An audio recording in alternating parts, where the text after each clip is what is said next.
سەرۆک ترامپ دەبە سێەم سەرۆکی ئەمریکا گوتارە ئەیکەتیان نیشتیمانی بدا لە دەمێک و ڕاستی ئیمپیچکردنێ دەبە و پرۆسەیەکە ji بۆ تاوانبارکردن و لاداناوی ji سەرۆکاتیە پشتی سەرۆک بیل کلنتن لە 1999 گەرەک ئەم چاوێ خوا وەک یەک نیشتمان ji wî çerxa Amerîkî rakin û berê xwe bidin yek din û ji Xwedê bixwazin alîkariya welatê me yê xweştewî bike.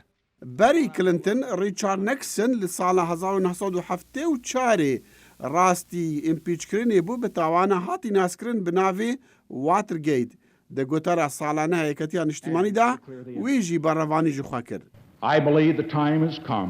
Ez bawer dikim dem hatiye vê lêkolînê bi davî bînin. Saleka Watergateê besa. لێ کلنتن دیتنەک جودا هەبوو. ئەو گوتارە gelek geşbîn bû derbarê rewşa başa Amerîka û bihêziya aboriya Amerîka û derfetên karî û werarbûna aborî çêbû lê pirsa impîçkirinê li piştgoha veşt. Ji bo Serok Donald Trump gotara îşev gelkê giring e ji ber helbijartinên serokatiyê li meha 11. Aborî geş dibe. Bêkarî bi awakî berbiçav kêm bûye û asta bêkariya Amerîkiyên Efrîqî û İspaniyan pir nizm e. Ev cure destkeft ez bawerim wê serok bixwaze li ser biaxive. Herçendî tiştên de derheqê wî de dibin li Kongresê û di nav de jî impeachment. Clinton bê guneh derket lê Nixon dest ji karkêşana xwe de berî Kongres dest bi dadgehkirinê bike.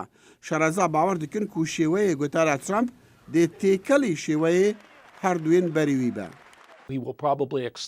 Xuya dikit ew dê behsî destkeftiyên rêveberiya xwe bikit bi taybetiyên aborî. Wa heye behsî impîçkirinê bikit û rengê hêrişeka tund dijî siyaseta demokratan bikit. Her çi çê bibe di dadgehkirina civata sînatoran de sebaret impîçkirina Serok Trump ew dê gejbîniya xwe xuya bike.